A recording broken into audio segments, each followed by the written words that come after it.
Welcome to On Second Thought, Let's Not Go to Camelot. I'm Nikki. I'm Eladio. And today we are talking about one of my favorite subjects. Yeah, I don't know much about it, but I do. I know of the history. The basics. Yeah. You do know a little bit about Tudor history because we were talking about the watches. Yep. Yeah. Yep, I do know about that. And Hans Waldorf from Rolex made a secondary company, and he was a German who migrated to England and became a watchmaker there, and then started his company, and then moved it to Geneva, Switzerland. When was that he... Probably like the 1920s. Oh, okay. By the way, just a little side note, this is a pretty funny name, how he came up with Rolex. Okay. He was riding the bus, and he said it just came to him. That word. Yeah, he said it just I always came to assumed him. it was somebody's divine last name. Yeah, no, it was just some divine intervention. Just came to him. And so it was like, bam. I was like, he said it was like a sign from God or something. Like God told him. Yeah, it's like a name that you can't mistake. Everybody knows. It's like Kleenex. Everybody knows what it is. Right. Yeah. And then he made a secondary company. Everybody likes to call it the poor man's company. Well, I looked them up, and they're still pretty expensive. Yeah, I want to be that poor. Right. I would love to be that poor. $5,000. You could just go ahead and buy it, but compared to like 15, 20 grand, Yeah. So I think that's pretty funny. So I always associate it with like, you got a Lexus and you got a Toyota. Yeah. So they back then they were just made to be more affordable for the everyday working man. Everyday working man. But that's what Mm-hmm. Rolex was supposed to be, but it was all in-house. Tudor just basically got all their casings, and they bought out a movement where Rolex makes their own movement. So that's the level. Plus Rolex is the masters of marketing. So, yeah. But but he named him after Tudor, the Tudor family. Yeah. So. Yeah, the Tudor family, they ruled Britain after the War of the Roses. That's why their sign is the roses. It included Henry VIII as like the most really like notorious monarch, but it concluded with Elizabeth I. After her death, the Tudor dynasty was over. She didn't have children. But, in the weird history, Henry VIII and his 6 wives. And it's so like well known that there's even a little rhyme to remember. So you have divorced, beheaded, died, divorced, beheaded, survived. Wow. In that order. So wow. He had a, way with women, I suppose. It sounds like he just took them. Yeah, he on the quest to find a male heir, get a male heir. Heir. Yeah. Heir. He was kind of just throwing out these wives. But he was originally married to Catherine of Aragon, and she was the daughter of Ferdinand and Isabel from Spain. And if that sounds familiar, because you probably remember in elementary school learning about Christopher Columbus. Yeah. And they are the ones who financed his expedition to the New World. Okay. So she was from a very famous family. Wow. She was a true princess in, Europe. But she couldn't give him a child, a son. She had Mary, who ended up becoming Bloody Mary, the one who was, killing all the Protestants. It's a tangled mess. But there's a lot of evidence that shows he suffered a bad injury jousting and hit his head, and he was unconscious for like 2 hours. And it's around that time he changed from this very bright, loving individual to this angry, tyrant. Yeah. And so a lot of historians now believe that he probably suffered a traumatic brain injury. Oh yeah, most definitely. You see what they were rocking back then when they were jousting? No. So first of all, we have to talk about the fact that this is definitely sexual. That is a phallic symbol if I've ever seen one. And not only were they carrying these giant dicks, they would have their lady tie a little ribbon around the end of it. Oh, yeah. To be like, oh, I'm fighting for you. Yeah, the decoration. I mean, come on. And then they're wearing, what, a 100-pound metal suit? With just like the smallest little slit to see out of it. And they were all those suits were custom made to them. Right. You know? Yeah. And it wasn't light, and I just can't believe that was a sport. Yeah. That was if that gear, like him falling off of that horse and hitting his head, was probably more traumatic than him just falling off the horse without that gear. All that, you're right. With all of that weight, there would be no way to try to like brace yourself, or you were just going down. And could you imagine being the guy who caused that injury to the monarch, the King of England? Like, I'd be scared for my life. You know, he probably. Do we know he's not dead? I don't know. Well, he's dead now. But I don't know much about what happened to that poor guy. That's maybe lost to history. I've never read anything about him, or really like how did it happen during a match. I'm not really sure if he was actually hit by I wonder how much those things weighed. If I had my phone and we weren't recording with right. We'll have to look that up because I'm sure they weren't, light by any means. No, they. It's amazing they had to go in the war and battle like that. Getting up on the horse, they had squires that helped them. Yes, yeah. They're apprentice or whatever. And like they weren't knights yet, but they were aspiring to be. Yeah, hopefully someday. They still have you can go and see Henry VIII's last armor, because by the end of his life, he weighed about 400 pounds. Wow. And the armor shows that he was huge. And it has this massive codpiece, which just like gives you some insight into his mindset, that he was very narcissistic. And, I don't know. That's just such an odd tradition walking around with, like, where the lady's like, oh, did you see Henry's codpiece? Yeah, what you hiding there, buddy? Yeah, exactly.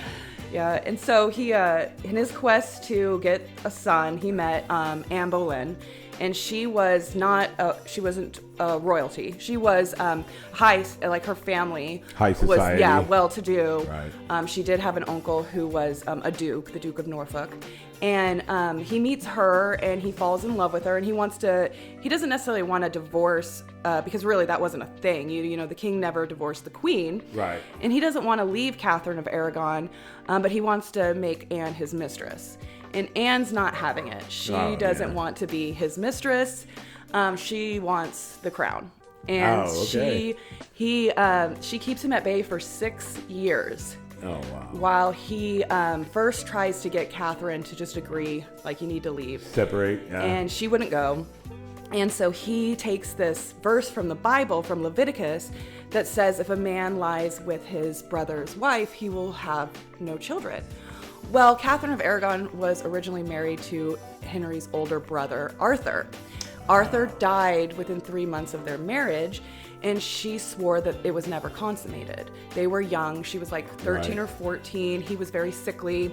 So she says that the marriage was never consummated. So therefore, they never had sex. So she, in their minds, that this wasn't a real marriage. So the Pope even goes as far to give a special, letter that says that marriage, didn't exist. She's free to remarry Henry, because they don't want to lose her dowry. Right. So let's marry her off to the next son. So he's using this verse as his case for why he should be able to divorce her. Oh, right. And this goes on. Yeah, and this goes on for 6 years until finally he wants Anne so bad, and a son, that he separates with the Catholic Church and creates the Church of England. Which in the Church of England, in the Catholic Church at the time, and still the Pope is the head of the church. Well, he made it so, as the King of England, he was the head of the church, so he could really just do whatever he wanted. Sounds familiar. Yeah, so he becomes and the Church of England is still the church today. In Britain, the monarch is still the head of the church, and so he gets his divorce and he marries Anne. And I think they were very much in love, from everything people, like historians, say about, what they know about Anne Boleyn is She was a little feisty. She wasn't very, she was ladylike, but she was different than other women at the time. Probably more like a modern woman who, she was very intelligent. Outspoken. Mm-hmm. She was very intelligent. She was raised in the French court. She spoke several languages, and a lot of women weren't educated. Smart then. Yeah, and so as also an educated man, I'm sure Henry enjoyed having somebody that he could talk to that was on the same level as him. Right, that helps. But she also couldn't give him a son. Damn it. She gave him a daughter, who became Queen Elizabeth, and she did have when he had his accident. She was pregnant, and the stress caused her to miscarriage, and have a miscarriage, and it was a boy. Oh wow! So talk about plunging the dagger. Yep, and that was kind of when her fate was sealed, and people in the court conspired to get rid of her, and the best way to do that was to spread the rumor that she was having affairs, and not just. She was having affairs with. So they've been conspiring against us since the beginning. Yep. Yes. Yeah. You got. Everybody's trying to get ahead. Don't ever believe everything you hear. Yes, and that was the thing. Like, I don't ever understand why these people would want to be at court. It seems like such a dangerous place. Yeah. Everybody was conspiring to get ahead any way that they could. But they also said to be out of the king's presence was like being without sunlight. So they were just so obsessed with being in, the monarch's presence that it was worth the risk to them. Wow, that's high society shit right there. Yep. And so they rich people do weird things all the time. Yeah. When you have, it's like we talk about this in our own world, like now, that when you have everything, all that's left is power. When you have all the money you'll ever need, more than you can ever spend, the next thing you go to is gaining power. And we're kind of seeing that, Yeah, modern day. Yeah. It's pretty live and irrelevant right now. Yeah, it does kind of feel like we're still in this strange... Well, so the affairs, they making these stories up, but not just anyone. One of the people they accused was her own brother. So she's not just being accused of adultery, she's being accused of incest. And that was really, they had to take it one step further. And so, a lot goes on. She's arrested, she's put on trial, and she is condemned to death and as a traitor. And at the time, a traitor was drawn and quartered or burned. Wow. And as a woman, that was her sentence. She would be burned. Oh, wow, like a witch. Yes, like a witch. But Henry decided he was going to give her some mercy, and he said beheading. He would allow her to be beheaded. Man. And he was nice enough to take it even a step further, and rather than have the axe man, he got a guillotine? expert. Oh. He got an expert swordsman from France to come and behead her. Wow. With a sword. What an asshole. Rather than an axe. Yes. Fuck that swordsman. Yeah, and yes, it's very bizarre. When they would chop your head off with the axe, you'd have to lay your head on a block. Well, for swordsmen, you had to be upright. Yeah. So in order to the swordsman, so that he would do a good job, she was blindfolded, and he didn't have he left the sword out of sight, so she wouldn't see it coming to the scaffold and kind of freak out. And still jerk move. Yes. And so when he was ready, even though he had the sword in hand, she was blindfolded. When she was ready, he said, "Boy, would you get my sword?" And she turned her head in the direction, thinking that this is it. He's coming with the sword. And at that moment, bam. So, yeah. And that's crazy. Yep, and they buried her in an arrow box because they didn't have, or crate, because they didn't even have a coffin ready for her. And luckily she was a head short, so she fit. Oh my God. Jesus Christ. Yes. Wow. And 2 days later, he was engaged to his next wife. 2 days later? 2 days later. He'd already picked her out. She was one of the ladies in waiting. Oh, wow. So this guy, he's a champion of lying. Yeah.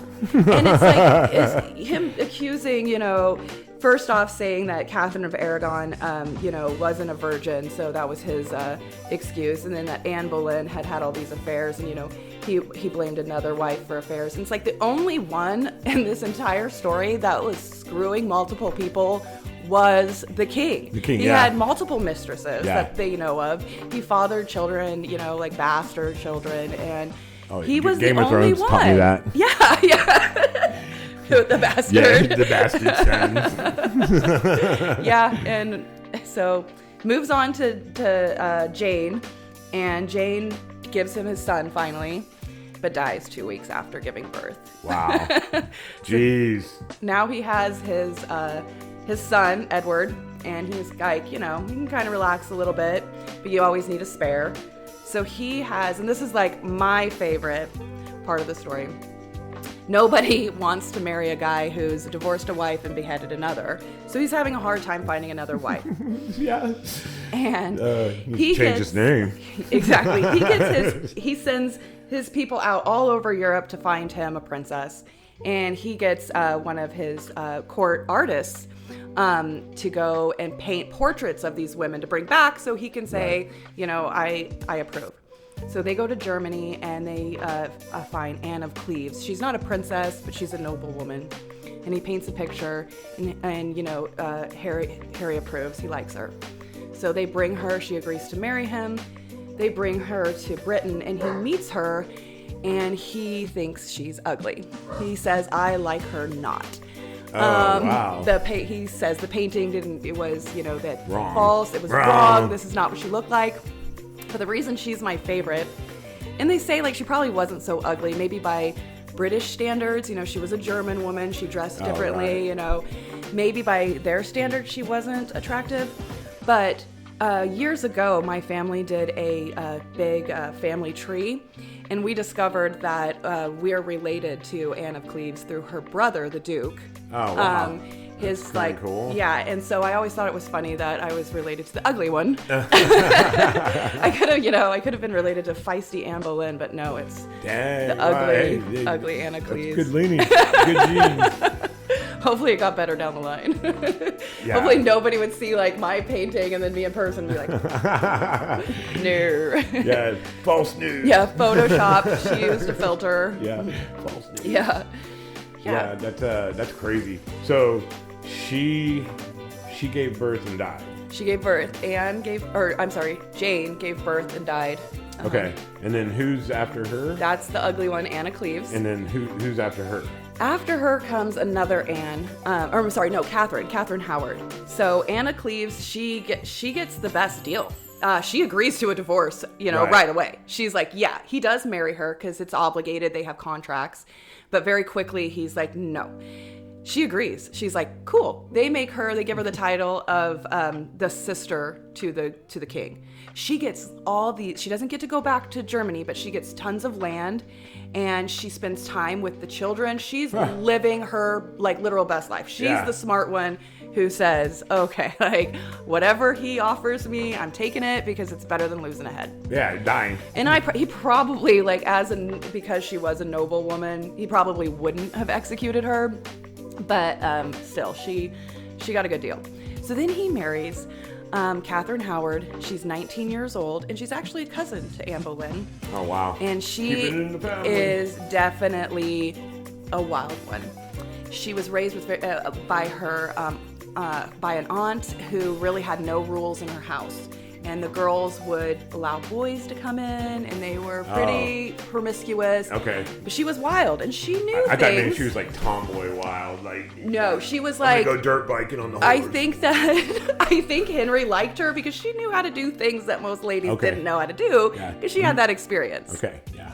Well, she really was cheating on him with lots of people. Yeah, she probably, Yeah. Well, he at this point in his life, he was massive. He had a leg wound that wouldn't heal. And they say you could smell it from 3 rooms away. They probably weren't having sex, and she was 19 years old, and she's the Queen of England. She's getting all this attention, not that it's ever right, but this sounds like an episode of Game of Thrones. Exactly. And, and so she also lost her head over that. Wow. But he was not so merciful. She did have to face the Axeman. And the night before, she asked for the block to be brought to her cell so she could practice laying her head on it. Wow. She was ready. She was ready. And this is fun. I think you'll find this fun. The castle, Hampton Court in England, and outside of London, they say that there's a haunted gallery there, haunted by her, because when she was arrested, when they came to take her away, she freaked out and she left her chambers and ran down this hallway to where she thought that the king was praying in church, and beat on the door, screaming for him, like she just thought if I could talk to him, Yeah. Well, the guys caught up to her, brought her back screaming. And they say she's the most seen and the most reported ghost at Hampton Court, and they even call that the haunted gallery. And They say that there will be the figure of a woman screaming will rush down and then suddenly get dragged back. What do they call that? There's a term for that. Like a repeating. Yeah. Yeah. What is that? I can't remember. I'll have to find that and post it. Oh my gosh, it's like right on the tip of Yeah. residual. Yeah, a residual haunting. That's Yes. it. Yeah. It just happens all the time. I saw a movie one time that was like that, where the family didn't know that they died and they were living in the house. They kept hearing noises, but it was actually a modern family living in the house. Yes, or kind of like the movie The Others. Sorry if that spoils it if you haven't seen it, but yeah. Well, and when I came across this woman who she goes to Hampton Court quite often, she records like EVPs. Right. She said, and this like really, it's like sometimes we've talked about this before, but she said, sometimes I wonder if I'm in their timeline. Oh yeah. She's like, am I interrupting their timeline? Because sometimes they'll, some of the EVPs, you could see they were talking to her. Like some of them, they were accusing her of being a witch. Oh wow. And you're like, well, I guess if you take the time in what she's doing, coming in there and trying to, like, they're probably like, that's a little witch. Yeah. No, that's crazy. That would be something that I'll never probably ever know. Yeah. Like by the time we get there, if we ever become ghosts, we'll probably just be doing this. Yeah. Whoever gets your house after this is gonna watch. They're gonna be like, we hear voices in the living room, and they're talking about weird history. Beheadings. Yeah. The residual podcast. Yeah, residual podcast. You can never get rid of us. Yeah. Stuck in time. But yep, and then so that was all of the wives there? One more wife, and that was Catherine Parr, and Catherine Parr outlived him. He died while they were married. I'm not quite sure how long they were married before he died. And again, they probably never consummated their marriage either. She never got pregnant while they were married, but after he died, she married Thomas Seymour, who is actually Jane Seymour, his third wife's brother. She marries him, and she has a child. So there's kind of evidence that by the end of his life, he probably wasn't performing. Yeah. I can't imagine. You're 400 pounds. Yeah. How? Yeah. Oh, and one thing I need to look this up, and maybe and somebody could explain it to me. But I've noticed that the British sometimes will use this weight measurement as stones. They'll be like, weigh 25 stones. And I'm like, how much does a stone weigh? That doesn't tell me anything. Yeah, the lingo in their English speaking.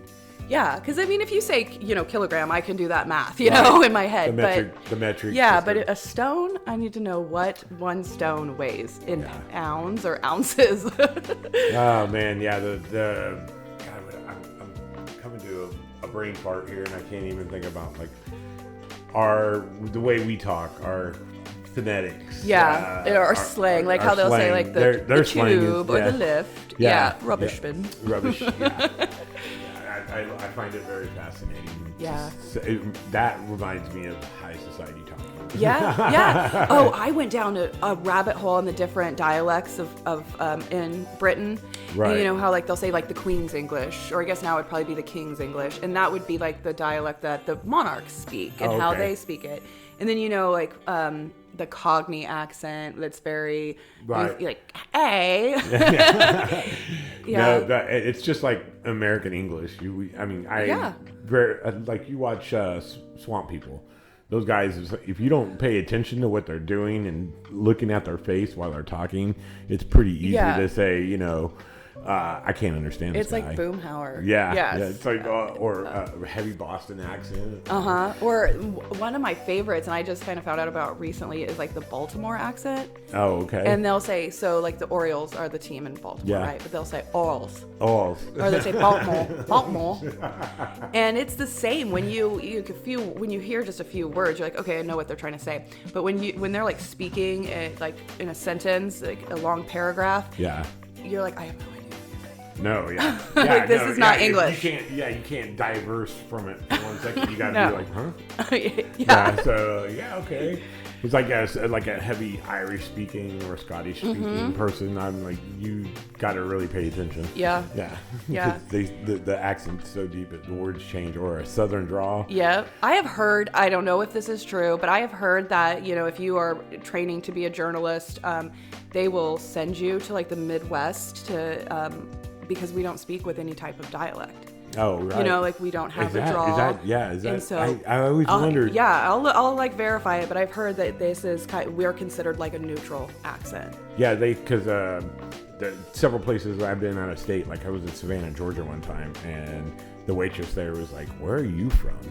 Like I was like, Kansas, and she's like, "Your tone, the way you speak." Really? Like, she had a heavy accent. It just sounds different to them, where this is what we hear every day. Yeah, but I feel like even in Missouri, they have like a little, it's kind of more nasal than ours. Right, right. I don't know.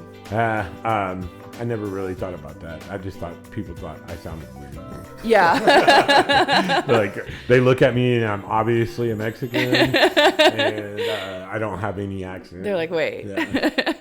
They're like, hey, he's not Mexican. What is he? What is he? Is he Samoan? No. Oh, are you mixed? Are you a mix? Like, what does that mean? People say I'm Mexican. People say the strangest things. Yeah. Oh wow. Yeah. So we did it. So how many wives were total now? Well, recap. Six wives. And divorced, beheaded, died. Divorced, beheaded, survived. Wow. So the lucky one was the one that took the divorce. Yes, I think so. Yeah. I think she probably got the best. Talk about dodging some freaking bullets. Yeah. Dodging some swords. Yeah, dodging some swords. Yeah, it was a brutal time to live. And so, as much as he and his son didn't make it to adulthood. He did. I was going to ask. Yeah, he did. After Henry's death, he did take the throne with a proxy, but he died of probably tuberculosis, and then Mary took over, and she killed a bunch of people.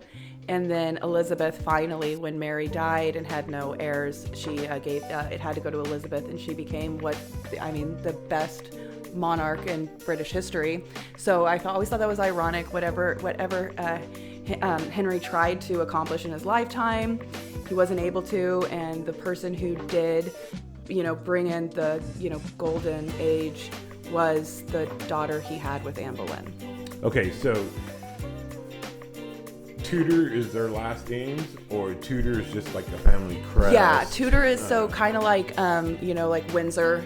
Okay. Okay. That was their name. Okay, like in Game of Thrones again, you had the Lannisters. Yes, and actually, he took so much from Tudor history. The Lannisters were involved in the War of the Roses, and a lot of what he got came from the War of the Roses. Okay. Mm-hmm. Well, it sounds just like that. And it's so crazy how real life is sometimes just crazier than fiction. You can't make this stuff up. But they didn't have the dragons. Yeah. No, I probably would have ended a little bit differently for Anne Boleyn if she had a dragon. Oh yeah, yeah. Just fuck them up. Let me get my witches. Yeah. And my high council, the hand. Yeah. Yeah. Hand. It was really like that. Maybe just different terms. I think we've covered that, and we're going to move on to another episode. And I hope you guys like it. And please like and share and subscribe. It'll truly mean a lot to us and keep us going. So, thank you. Thanks.